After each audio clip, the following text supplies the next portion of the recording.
Welcome back to my channel. This is Tita Lavinia of Tita's of Pageantry, and for this episode, I'm going to be discussing the pleasant surprises at Miss Universe Philippines 2022 Interview Challenge. So please make sure you stick around. Please subscribe to the channel as well as hit that bell notification button for your weekly pageant. Hey guys, it's good to be back. I have stable internet so we can resume with these regular episodes apart from our regular live sesh every Sunday. Today is Sunday. I'm not so sure if I'm gonna go with a live sesh with you, but hopefully I get to publish this in time because the interview challenge is actually the last of the online challenges.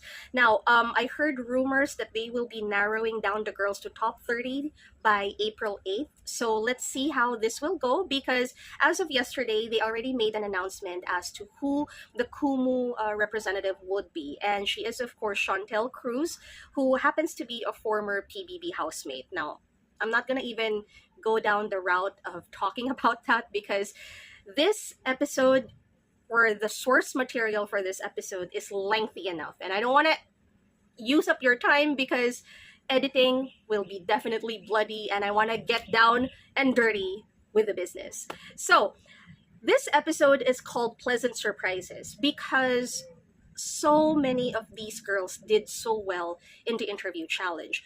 The girls were given 45 seconds to introduce themselves and 30 seconds for the same 3 questions all across the board. Now, if you add this all up, this adds up to a footage of about more than 2 hours, and honestly, it's a little difficult to try and chop these videos because if you're trying to do that from the source material, which is in KUMU, it's on loop. So it's not like YouTube where you can pause or you can replay or like go back to some of the things that you missed. You have to wait for the full round. Or I don't know, maybe I'm just doing it wrong. But what I'm just saying is that it's pretty bloody trying to figure out who did really, really well because all of them are quite good with their communication skills.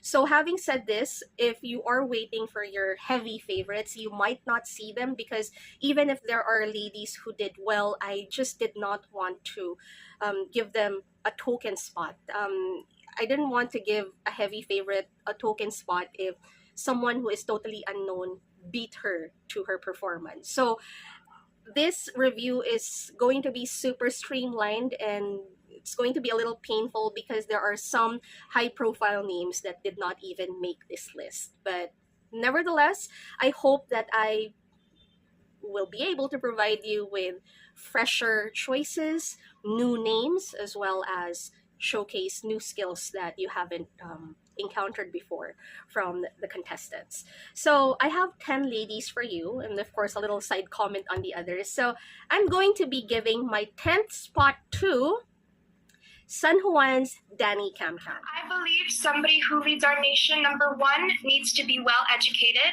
and needs to be able to impart a lot of wisdom. Number two should be somebody who has a great track record with helping the people.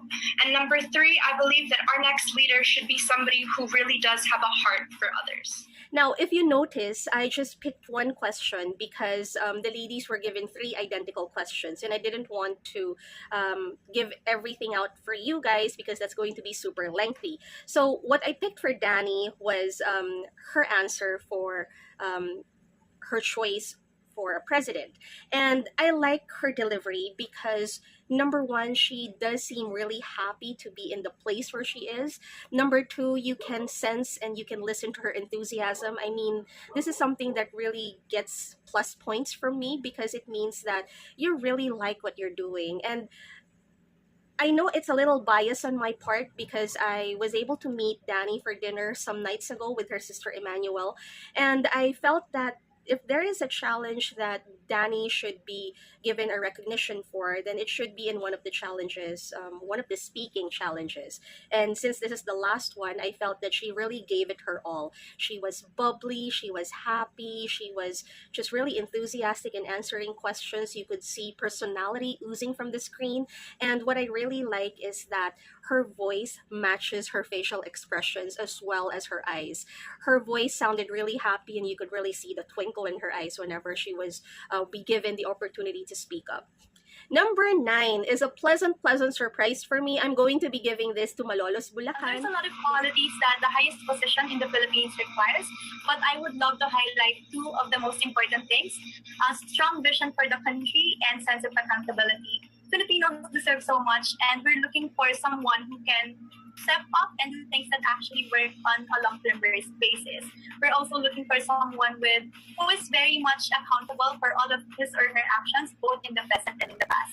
And in the combination of those two, we can have a stronger leader for a stronger nation. Miss Abigail Maclang. Now, I was surprised by this because Abigail doesn't really have the PR machinery to market herself, so you really have to do the effort and try to figure out what she's made of. Now, for the past few days, I think the recognition that she's been bestowed upon is just a recognition that she looks very similar to Bea Luigi Gomez. But of course, thanks to this challenge, we got to learn more of Abigail, that she is not just a doppelganger for Bea, that she is someone who could hold her own. She did so well in all of the questions that were asked of her. She was able to pack in a lot of information in just 30 seconds, and she held her own. She didn't wobble, and I like the confidence that she was able to display, because it meant that even without the heavy PR machinery, she could stand there and she could go head to head with just the best communicator in the bunch and, say what she has to say. And I love the confidence that she was able to display in this interview challenge. Number 8 for me is Pasay's Celeste Cortese. Well, because of the pandemic, actually, I wasn't able to see my family anymore. So now the only thing that I really think about is the fact that I miss them so much and I just want to visit my mother. However, during the pandemic, I was also able to find a new passion, which is in real estate. And I'm very proud of it. I think that it was a very hard time for everyone, but we were able to rise from the occasion and find new passions and a new purpose. Now, Celeste Cortese is not entirely known for her speaking skills. I mean, it's already a given that her English is very limited, but I still put her in my list because despite her shaky voice, despite the evidence of the nerves and the tension, I felt that she powered through. And I really like the idea that she was relatable. Even the nervous energy is relatable. I would remember going for interviews, not me though, because I'm never nervous, but I remember some of the folks that I would apply with, like my seatmate, and I would see that nervous energy and just the triumph and the smile once they're done with their interview. So it's very human to be nervous when you go into like an interview or when you apply for something, and it was really evident in Celeste's video. But again, this is what Celeste has been known for in this competition, her relatability and just not being afraid to show that, she can fumble, she can interchange some words. I think that she did really, really well though. And let me also tell you why she made this list. She made this list because of consistency. From day one, from the introduction video, she showed us a different Celeste Cortese. She showed us a Celeste Cortese that is driven despite her limitations with communications, because now she's pretty chatty. She's not talking about things that would impress us. She's talking about things that she's realizing or that she's experiencing. And I really appreciate this because at least we have someone, just in case this goes really, really well for her, we have someone who is really beautiful facially, who has a really nice physique, who walks pretty well, who already has a beauty pageant title behind her. But more than anything else, this is a Celeste Cortese that's improved for the better. So yeah, go give it a push. Next, my number 7 spot. This one is very interesting because this one is predictable for this type of challenge. I'm talking about Lapu-Lapu City's Sashi Cheza. I'm looking for a president that's able to adapt to new situations. As we've seen in the past 2 years, unprecedented things can happen.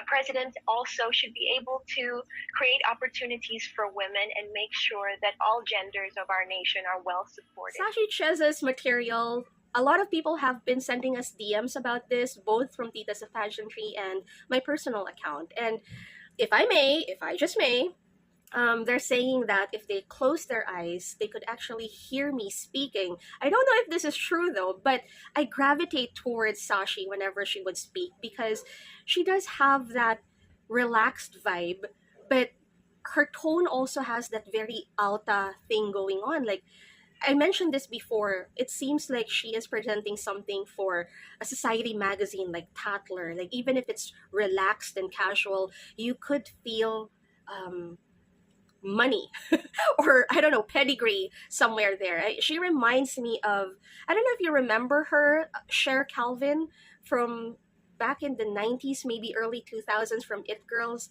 She was a journalist from back in the day, and then she went on to host something with Angel Aquino and Daphne Osena. Is that right? Right. So she was one of the really articulate girls, and it was always a delight to listen to her. Same with Sashi. I think that if she decides to, or if she doesn't already, I don't know, but if she decides to check out podcasts or maybe explore a career in podcasts, I think I would definitely listen to her. She has one of those voices that you'd want to play over and over again because you wouldn't get really sawa, you know? So yeah, good for Sashi. Number 6. This one definitely has to be on a speaking or interview list. I'm talking about Misamis Oriental's Annabelle McDonald. Even before the pandemic started, life used to be this arid desert of impossibilities. However, I've learned that as long as you believe in yourself and know that the unshed tears that you have said in your prayers can actually light the way forwards and also become the rain that it needs to foster my life now into the Eden that it is. Annabelle McDonald technically was really good in her delivery. She would use words. Some of them are seemingly deep for her audience, but it just shows that this is a person who takes pride in learning and takes pride in her achievements.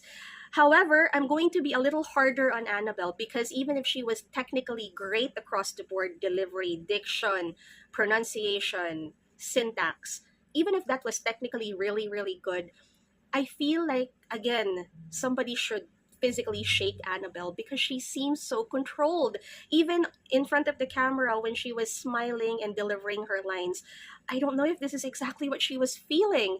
So what she was saying were like things that are more somber or a little sad, but she was smiling in the video. So I don't know if there's a little bit of a disconnect there. It's just that you cannot take this away from Annabelle, you guys, because Annabelle is an able public speaker.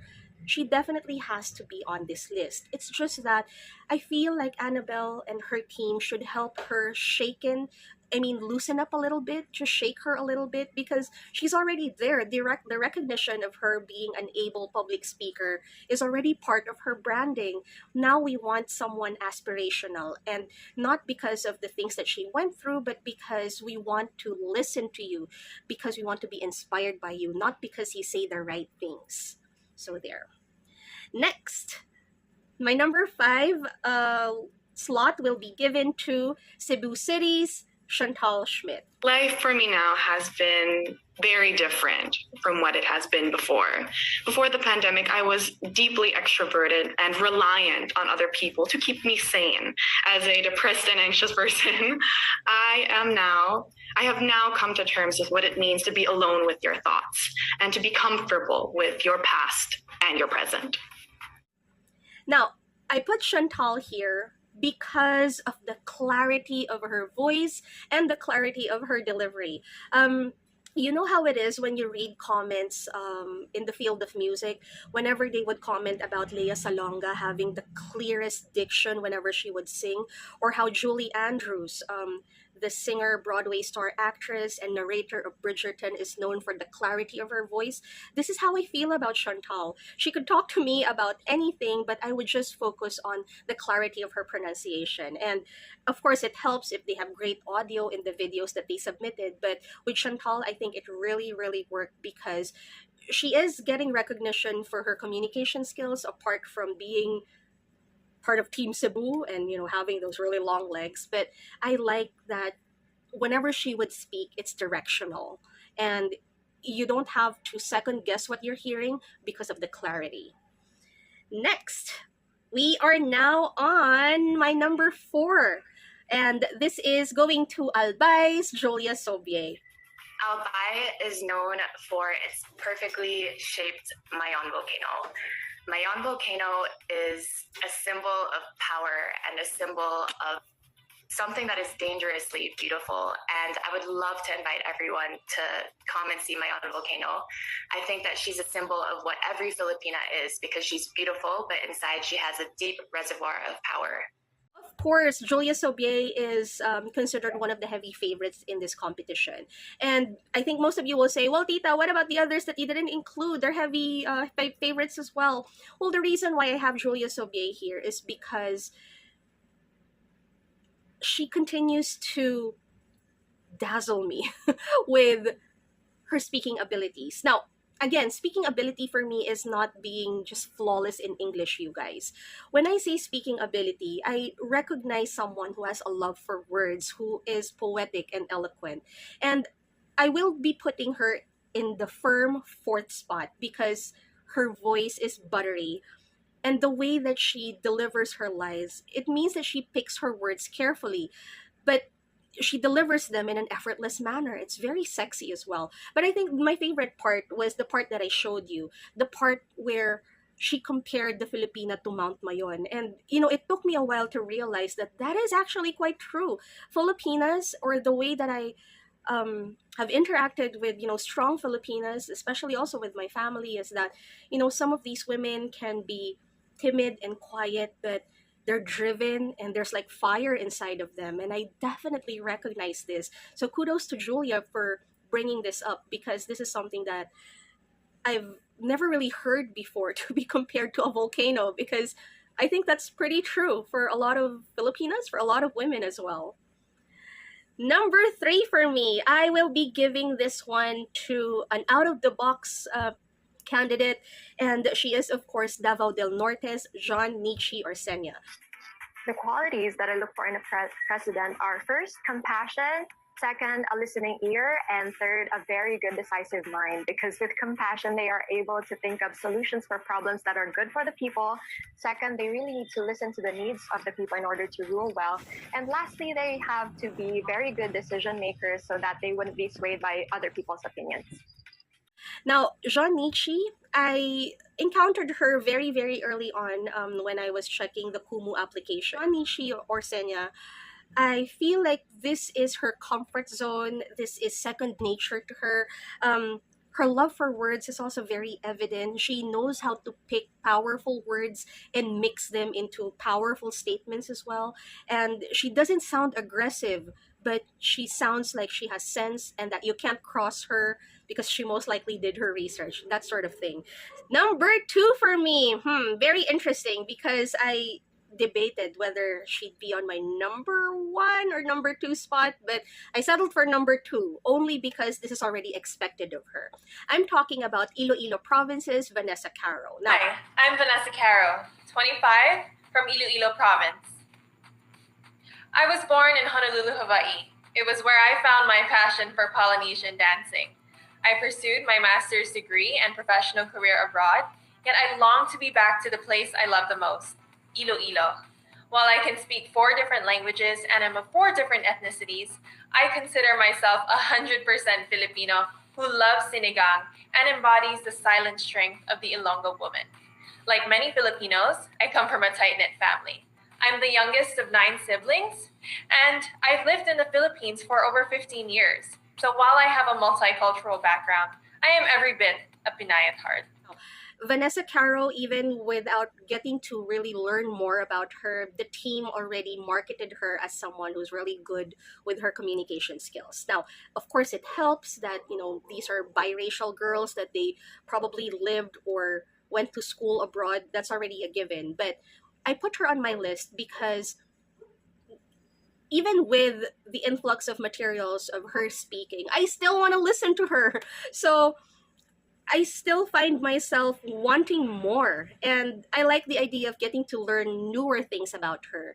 I mean, for the types of Vanessa Caro, as much as she is celebrated for the way she speaks, I think that some people are also a little adamant because she seems still so foreign But it's really nice to get to learn that she has been living here for 15 years, that the Filipino heart branding definitely is what it is, that she is really in touch with her Filipino roots. Now, she is on my number 2 spot because, yeah, just like Sashi Cheza, this one could put up her podcast channel, and I think I'd still continue listening to her. So, yeah. Before I move on to my number 1 spot, because I think my number 1 spot will just blow you away, I want to give a few shout outs to these girls. I know that you're waiting for my heavy favorites. I did not include them because they did well. It's just that I wanted more. But Pauline Amelinks did well. Michelle D did really well. Katrina Llegado, even with a little bit of that nervous energy, also powered through. Genesis Latugat, I'm really so happy with Miss Baguio because I think that the hype pretty much matched the personality. And I also like that she was able to talk about her ethnicity and her tribe. Other folks that I would like to give a shout out to, of course, I'd like to give a shout out to Miss Bulacan, Naika Bernardo. Good delivery as well, but has to work on clarity. Cebu province, Lupicson is definitely a natural, and you know, she's happy, she's nice to listen to, nice to watch as well. Very chill. Davao del Sur, Jedidah, of course, this is her comfort zone. It's easy for Jedidah to ace this.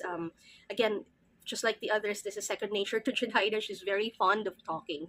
I'm very surprised and, well, pleasantly surprised, of course, with Giginto Bulacan. She's fresh. She's very conversational as well. I like Miss Laguna. I thought that she had good delivery and that she sounded nice too. I also like Miss Lucena. She was very confident and, you know, evidently she had public speaking training.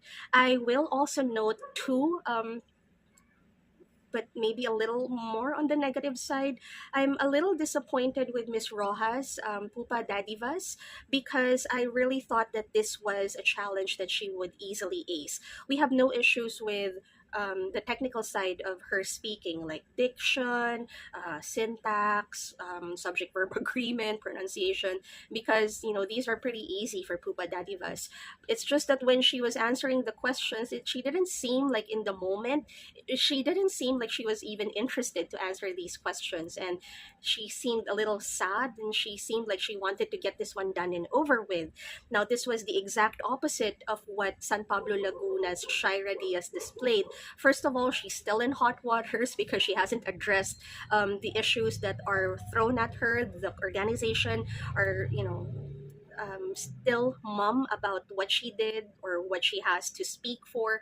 But she was just a little aggressive in answering these questions. Of course, she was flawless, but again, because she was kind of aggressive, it sounded more like a pageant patty type of answering questions. So maybe if she could tone this down and maybe tone down talks on authenticity, that would have been more believable. So, moving on to my number 1 spot, my super surprising number 1 spot. I'm going to give this to Miss Northern Samar. She is Nicole Mendiola.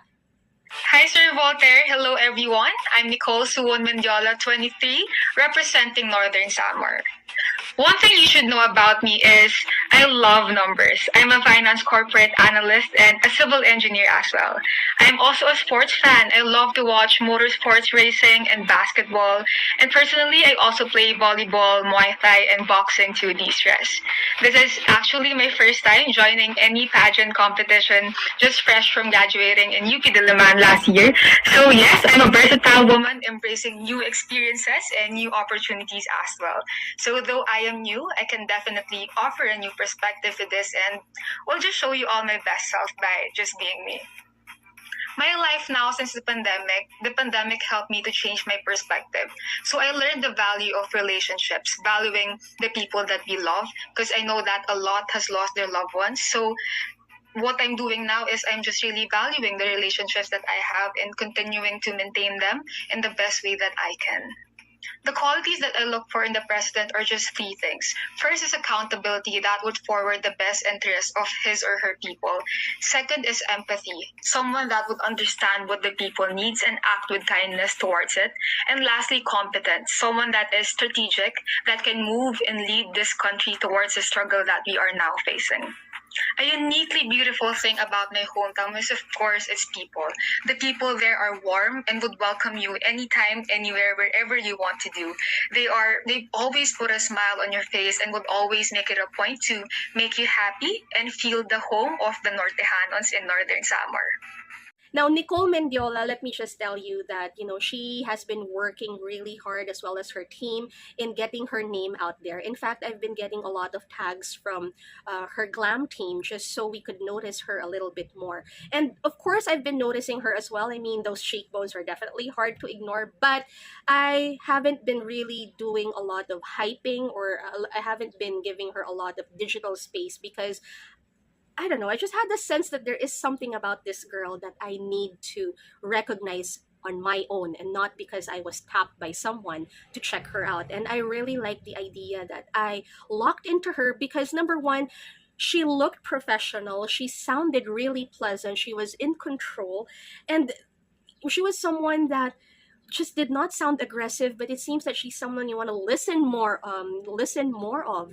So she sounded really, really good. And I don't know if this is politically correct now, but she did sound educated, like this is someone that doesn't seem petty. This is someone who can seamlessly go from serious to conversant to informative. And I like the bearing that she was able to display in the interview challenge. So there you go, guys. I hope that you enjoyed my unconventional list of pleasant surprises. Yeah, let's see who makes it to top 30, and let's continue following the happenings at Miss Universe Philippines, because I'm all yours. We have internet, we have a clear camera, so let's go ahead and hustle. Thank you so much, guys. See you.